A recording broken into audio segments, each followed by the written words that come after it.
what happened outside Andhra Pradesh. I am saying Andhra Pradesh because Telangana and Andhra regions were together in united Andhra Pradesh in 1970s. Till 2014, our fate was together. So, in Andhra Pradesh, what was happening during this point of time? That is important. And before going to that, remember, whatever I am teaching today and in the next class also, you will not find in the books, either in Telugu Academy books and some other books.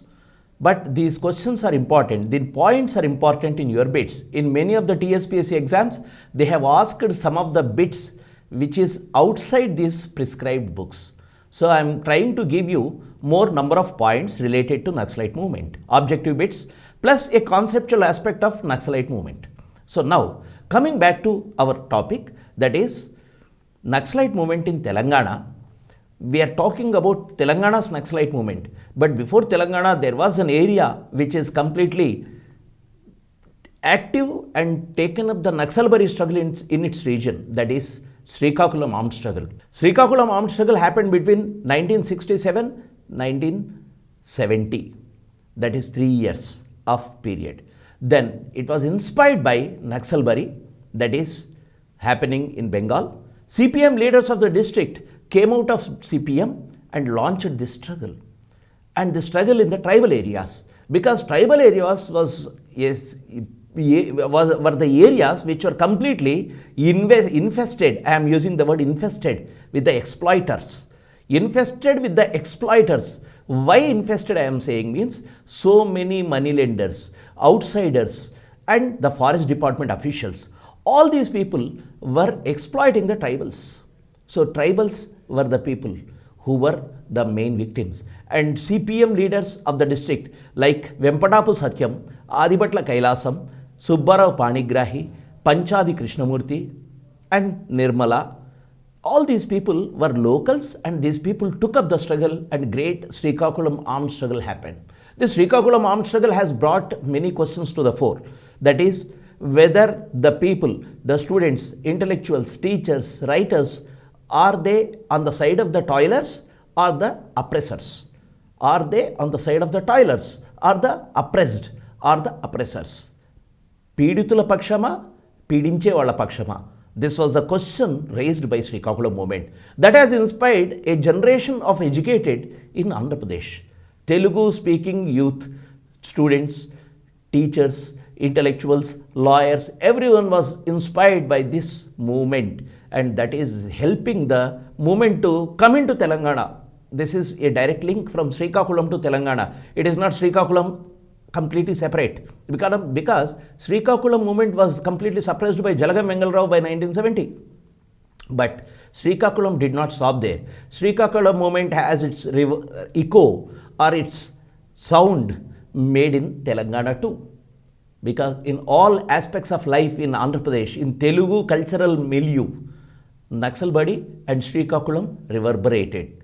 This is what we can see. So, this Srikakulam struggle inspired, and at the same time, Naxalbari and Srikakulam, all these things, as I said, CPML party is formed, Charu Mazumdar as the general secretary of the party. He visited Srikakulam. He came to Andhra Pradesh along with Kanu Sanyal and communist leaders from Andhra Pradesh. Important people of Naxalite movement, remember these names. These can be asked. One is Kondapalli Sitaramaya. Kondapalli Sitaramaya was in CPI and he was in CPI during the Telangana armed struggle, Krishna district secretary, but later became inactive in CPI because of various reasons. He was not actively taking part in CPI or CPM activities, but he settled down in Warangal and doing farming. And when the Naxalbari call came, he again took up the political activity and rose into action. KG Satyamurthy, another communist leader, was from Krishna district, and he was also one of the pioneer in Naxalbari movement in Andhra Pradesh. Then the third one, SM Rawouf of Anantapur, same CPM leader, took the call of Naxalbari and coming into this activity. Another person, Devulapalli Venkateshwar Rao, a person who participated in Telangana armed struggle directly, a native of Nalgonda, was active, and Devulapalli Venkateshwar Rao, popularly known as DV, was also there in Naxalbari raised struggle or struggles inspired by Naxalbari. T. Nagireddy, Tarimela Nagireddy from Anantapur. T. Nagireddy was an MLC too. And T. Nagireddy from CPI, CPM, and Tarimela Nagireddy wrote a book, Takattulo Bharat Desham. This was asked in one of the TSPSC examination, Takattulo Bharata Desham, India Mortgaged, the book written by Tarimela Nagireddy, was also one of the Naxalite leader of this period. Then Chandra Pullareddy, again a person inspired by Telangana armed struggle and continuing into the struggle. So all these names are in Naxalite movement in Andhra Pradesh. So what is happening here? Communists from Andhra Pradesh are in touch with the communists of Bengal or Naxalbari. Communist means it is CPI-ML here, not CPM or CPI. So they were together, and Charu Mazumdar came to Andhra Pradesh. He visited Srikakulam also. He came to Guttikonda Bilam. There they had a meeting. This Guttikonda Bilam is in Guntur district, in Palnadu region, where a martyrs memorial was built in the latter part of time also. When Naxalites came for talks from Nalamala forest into Hyderabad, there was a first meeting was held at Guttikonda Bilam. Remember this word, this place? You might be asked. The first meeting immediately when the Naxalites came out of forest, there was a first meeting, public meeting, 2004, Guttikonda Bilam, and the martyrs column was built in memory of these people. So, communists who are supporting Naxalbari were two streams. One stream is Kondapalli Sitaramaya, Satyamurthy, Rauf, and many others like these people. They were totally supporting Charu Mazumdar. And the other stream, that is, they were differing with Charu Mazumdar at many points. Like Charu Mazumdar was for annihilation, means completely you should kill the class enemy. Unless and until you kill the class enemy, you cannot succeed. So they were opposing it. Though Charu Mazumdar denied that he is not for just annihilation, he was for political activity in the latter phase also. But the main aspect or the main criticism on Charu Mazumdar was annihilation.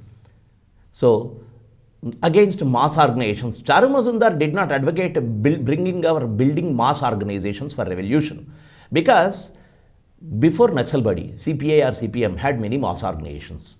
The criticism on these parties by the Naxalbari people were, these people start mass organizations and don't do revolution. So, against this trend, they were not starting mass organizations except the peasant committees. So, no mass organization and Khatam, such differences are there. And slogans like Chairman Mao is our chairman, means China's chairman is our chairman. Chinese path is our path is one slogan. Once you enter into next phase, along with your Chinese path is our path, the slogan of these times was China's chairman is our chairman, means Mao is our chairman. So this is also not palatable for many people, and these differences kept them aloof from CPI-ML. So these people started APCCCR, Tarimela Nagireddy, Devulapalli Venkateshwara Rao, Chandra Pullareddy, Kolla Venkayya, all these people differed, and they are in different stream. That is why we can see in Naxalite movement in Telangana or Andhra Pradesh, we have two streams. One stream is People's War stream. Kondapalli Sitaramaya, KG Satyamurthy, Rauf, all these people started. That stream became People's War, CPI-ML People's War in 1980. In 1980, they renamed the party CPI-ML People's War. The other stream is led by Tarimela Nagireddy, D. Venkateshwara Rao, Chandra Pullareddy, Devulapalli Venkateshwara Rao. So popularly known as TNDVCP. There it is KS SM, Kondapalli Sitaramaya, Satyamurthy. So these two streams were completely into different orientation. One is completely supporting CPI-ML, the other is not supporting CPI-ML. So as a result, what has happened? The two paths are being propagated, implemented in Andhra Pradesh. We will see how it is manifesting in the next part of our lesson. But now, first let's look into the impact of Naxalbari on Telangana.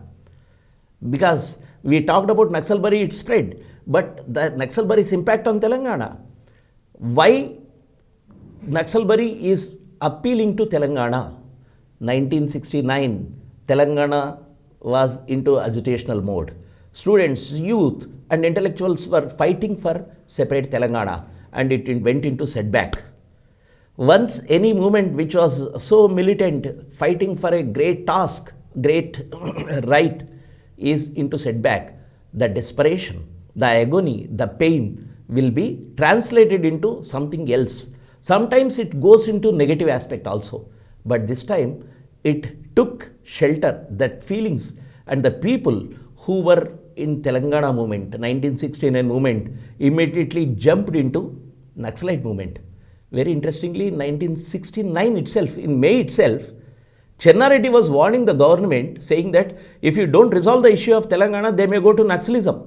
They may join Naxalite parties. Chennareddy was warning because he's a political leader. He knows the dimensions, the dynamics of the people's agitations. So now, what has happened? The Telangana movement set back, and it is one of the important source of the youth and students, intellectuals, to join into Naxalite movement of 1970s. And both CPI-ML fraction and APCC-CR both started working in Telangana. So as a result, you have different areas gradually spreading the Naxalite impact or Naxalite politics and growing of movements under the leadership of Naxalite organizations. And the objective conditions in Telangana, the feudalism still strong, going strong. What has happened in 1946-51? We had Telangana armed struggle. Really, Telangana armed struggle has addressed a big issue, that is feudalism. 10 lakh acres were liberated, 3,000 villages were liberated, lot of landlords were chased out, driven out of the village.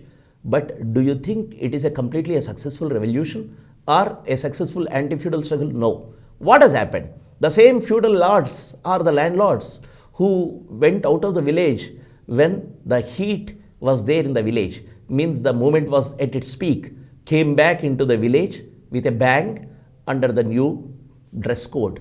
You can see this, a metaphorical expression, very symbolic expression in Mabhumi film.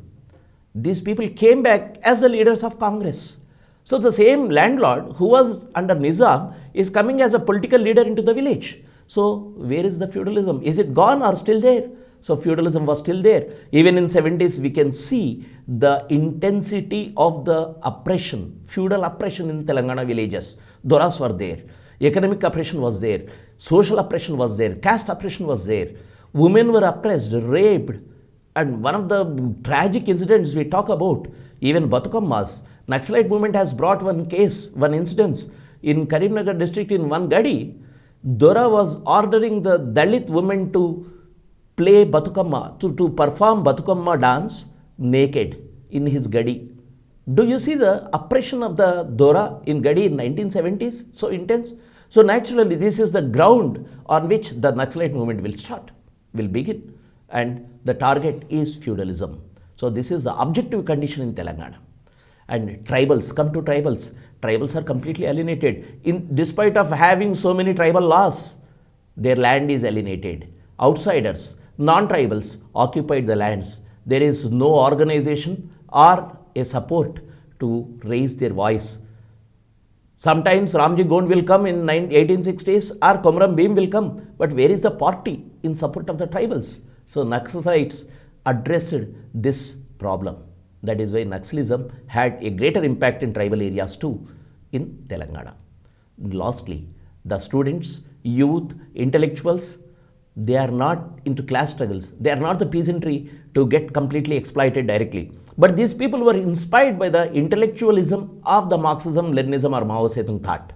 These people were inspired by the struggles waged by the people who were completely oppressed. And they were standing in support of these oppressed masses, and these people were in support, and they are writing poetry, they are coming into organizations, they are going to villages, getting declassified. Means declass means you should come out of your class nature.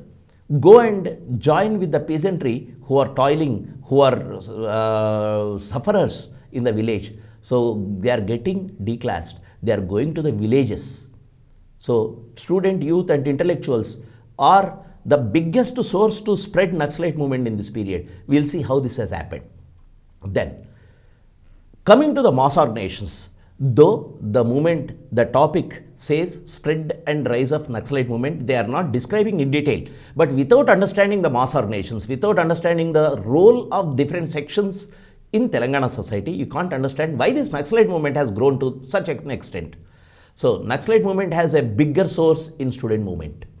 Inspired by Naxalbari movement, students who were in student federation came out of it and started Progressive Democratic Students, PDS, and George Reddy was the leading light of 1970s. Even today, the revolutionary student movement, the left student movement, which are aligned to Naxalite politics, take George Reddy as their inspiring leader. George Reddy, though he lived for a short while, a student of Usmania University, George Reddy was a brilliant scholar and he was in PDS, that is Progressive Democratic Students, and in 1972 April he was murdered by ABVP and some of the goons. So what has happened? Already in Usmania University or any other political, we can see the contradictions between the student organizations. Since he is ultra-left organization, the contradiction with other organizations we can see. So George Reddy was killed near in Usmania University campus itself, and his martyrdom inspired many people. George Reddy was a dreamer. Like Che Guevara, George Reddy, what he did, very interestingly, Che Guevara life, if you see, Che Guevara toured Latin America on motorcycle to study the conditions of Latin America. And he has written motorcycle diaries. And he, in those lines, George Reddy was trying to see the Telangana villages on bicycle, and he toured some of the villages and got inspired. Though he was a budding revolutionary, a few years he lived his life as a revolutionary, but he inspired the student movement at that point of time. So, PDS or Progressive Democratic Students came out of SF, and these people were supporting Naxalbari politics. And inside this PDS also there are two streams. One stream is saying that we should propagate Naxalbari politics openly to the peasantry, to the people, and we should openly say. And one stream says, no, we need not say. We'll stick to the student issues and we'll do it wherever it is useful, not here. Then those who want to propagate Naxalbari politics openly came out of PDS and started Radical Students Union. And this Radical Students Union in 1974 became a powerful organization to spread Naxalbari politics in Telangana. They have started Go to Village campaign. For example, you can see one performance, one act will change the entire scenario. Go to Village campaign was a campaign by RSU in a very big way. Every year, hundreds of students were sent to villages. Though the students are from villages, again they are going back to villages. They came to city as students, but going back to villages as revolutionaries, as revolutionary students.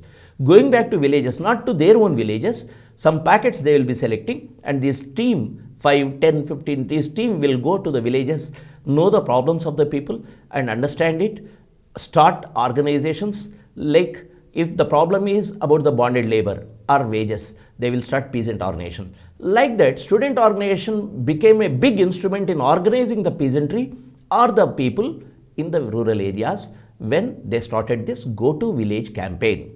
This was asked in one of the TSPSC examination, remember. So, Go to Village campaign is one of the bigger campaign by students. So, students, as I said, organizing the peasantry. And when they are going into villages, Naxalbari politics is not part-time politics. What is happening? The students who got inspired by Naxalbari politics are some of the students will be leaving their studies and going permanently to the village to organize the peasantry, to organize the oppressed. So what they were doing, for example, in 1975, after this Go to Village campaign started, students were sent to villages so that they will go settle. They will not be given any money. Just they have to go like this with one bag, with some books and minimum clothes. No money, nothing. You have to depend on the people, win the confidence of the people, win the confidence of the oppressed, be part of them. This was the teachings of the leadership. So students went and trying to settle in the rural areas. And 1975, a major incident has happened in the history of revolutionary student movement or Naxalbari movement or civil rights movement, we can say. 1975, emergency declared. On 24th July, 4 students who went to Giraipalli region, who went to this Medak district, forestry region, and they were captured. 4 students, one was Surapaneni Janardhan, Murali Mohan Reddy, Sudhakar, Anandrao, all were the students from Warangal. Surapneni Janardhan was a student of Regional Engineering College known as REC. In those days, in the beginning, when the students were getting organized under Naxalbari politics, REC was known as Radical Engineering College instead of Regional Engineering College, REC. Surapneni Janardhan was one of the first generation REC students who got inspired by Naxalbari politics and went to villages. And these 4 people were captured, arrested by the police, and they were taken into the forest at Giraipalli and they were shot dead, point blank range. And they claimed that that was an encounter. And on this, see, encounter means actually both the parties should have weapons in their hands and fight upon each other. And in that someone will die, may die, will die or may die. But here, civil liberties organizations or human rights organizations are calling these are fake encounters because they have been captured and they were tied to, and then they were shot dead. That is illegal, unconstitutional. This is known as extrajudicial or extra-constitutional. You can't kill the people by after tying. If it is an encounter, that can be. Even Supreme Court has given guidelines about these things. Nowadays, the guidelines is any encounter, though it is a genuine encounter, first FIR should be filed. This is after a serious struggle by the civil liberties organizations. So, this is a question of human rights. So, these 4 students were killed, and on this, after emergency in 1977, April, a committee was constituted, Tarkunde Committee. This Tarkunde Committee, Justice Tarkunde, in this committee there were many important people like Navakrishna, one ex-CM of Odisha, and important literary personalities and journalists, some political people, everyone part of Kannabiran. All these people were part of this Tarkunde Committee. Tarkunde Committee gave a preliminary report saying that this is a fake encounter. Why I am talking about Giraipalli encounter first? Because 1977, this is one of the political activity immediately happening after emergency. So this political activity is none other than Naxalbari politics getting into the entrenched into the soil of Telangana and getting shot dead, and you are talking about the rights of the people who got killed in this by the state. So, Tarkunde Committee gave its report. Based on this, again the government has to appoint a commission known as Bhargava Commission to look into the aspects of all the fake encounters or killings happening during emergency period in Andhra Pradesh. This is another committee. In the list of committees, you may get such questions: Tarkunde Committee, Bhargava Commission, Justice Bhargava Commission. This Bhargava Commission was appointed by the government. Tarkunde Committee is a civil initiative that was initiated by the people of different walks, from the different walks of life. That is non-governmental. But this Bhargava Commission is a government commission appointed by the government to look into the encounters in Andhra Pradesh. July 1977 it was appointed, and this Bhargava Commission has clearly come out with evidences that this should be a fake encounter. Giraipalli was a fake encounter. But very interestingly, as we see in the history, all the reports which are against the armed forces or uniformed forces will be suppressed. The only pretext is that will demoralize the force. Jalagam Vengal Rao opposed this, and finally because of the lobbying, because of the pressure they have mounted, this Bhargava Commission could not come out with the full report, and that is half thing. So as a result, what we see here, Bhargava Commission unfulfilled. But the moral victory is for the people who were accusing the state that this is a fake encounter. So Giraipalli encounter is one of its kind, first one in a big way. 4 students got killed. This is related to our student movement. Student movement, RSU, PDSU. These 2 names you should remember. RSU is representing the politics of CPML People's War. PDSU is representing the politics of APCCCR people like Tarimila Nagareddy, DV and Chandrapula Reddy. So even today you have the different these different student organizations. PDSU is there, but RSU is banned. So you don't find RSU today, but PDSU is still there working in institutions, education institutions. So this is about student movement. Another important movement is revolutionary writers movement. Revolutionary writers got inspired by Naxalbari movement. really interesting aspect is students drove them to take side of the Naxalbari path. రచయితలారా మీరెటువైపు, పీడితుల వైపా పీడకుల వైపా? On whose side you are was the pamphlet released by Vishaka students when Naxalbari movement was at its peak. So, literary personalities, writers has to take stand in support of Naxalbari movement. Sri Sri, a stalwart of Telugu literature. Till then, he was in Abhyudaya Rachayitala Sangam, Progressive Writers Association, has to take side. And Sri Sri, Ravi Shastri, Rachakonda Vishwanath Shastri, like stalwarts, these were names established, well-established names in Telugu literature by this time. These people came out and formed Virasam. Virasam started in 1970, 4th July, coinciding with the martyrdom of Doddi Komurayya in 1940s. That is, Telangana armed struggle, Doddi Komurayya martyrdom is 4th July. Again, 4th July is Virasam formation day. Virasam had different people coming into Viplava Rachayitala. Virasam is Viplava Rachayitala Sangham.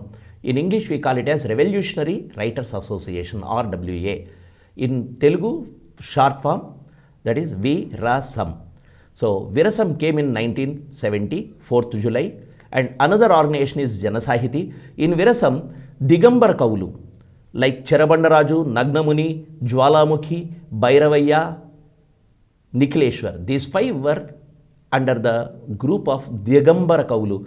They came out of this Digambara Kavitva movement and they were part of revolutionary movement. Cherabandaraju became a stalwart in Revolutionary Writers Association, Virasam. He has written fantastic poetry in support of the toiling masses.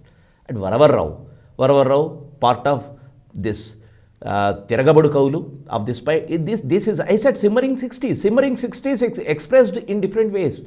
All the aspects like the movement, the people, dissent was expressed in poetry, political movement. So there were many groups. Tiragabadu Kaulu, March Kaulu, all these organizations were there. So Varavarrao was a budding poet in 60s and he became part of Revolutionary Writers Association. Sri Sri, Ravi Shastri, Cherabandaraju, Varavarrao, KVR, Koku, all these people were part of Koku, Kodavatiganti Kutumrao, all these people were part of M.T. Khan from Hyderabad. All these people were founding members of Viplava Rachayitala Sangam, which supported Naxalbari movement. Lastly, the cultural movement. We know Jananatya Mandali, Gaddar and Arunodaya. These are the pioneer organizations for revolutionary cultural movement. Started as archivers in 1970, started by B. Narsingh Rao and Gaddar as a cultural organization, gradually transformed into Jananatya Mandali. Gaddar, Sanjeev, Divakar, all these names are associated with Jananatya Mandali. It was a popular organization with so many cultural forms. Songs came out during this Naxalbari movement. And it was a very interesting phenomena that they have sold at least lakhs of songs books and it became a popular organization. Even today, the forms, the costumes Telangana artists wear was initiated by Jananatya Mandali. So, this is about Jananatya Mandali, which was serving to spread the politics of Naxalbari. Same thing with Arunodaya Samskritika Samakhya, Vimalaka, who took part in Telangana movement in the last phase 2. So, these people were spreading the Naxalbari politics or Naxalite movement's ideology in the society. To conclude, what do we conclude today? That is, objective conditions were ripe for Naxalite movement in the country in 60s and in Telangana too. So, this has made us to accept a new type of politics. Different sections became part of the Naxalite movement and uprising. And finally, the setback of Naxalbari and leaders of Andhra Pradesh organized after the setback in Naxalbari. What is happening? In Telangana, leaders are again organizing from lower level and building up a new movement. This is what has happened. And lastly, not just the peasant movement, but the mass organization played an important role in spreading the Naxalite movement in Telangana. In the next topic, we will be seeing how the Naxalite movement has spread in the villages and revolutionary peasant struggles are occurring in Telangana soil.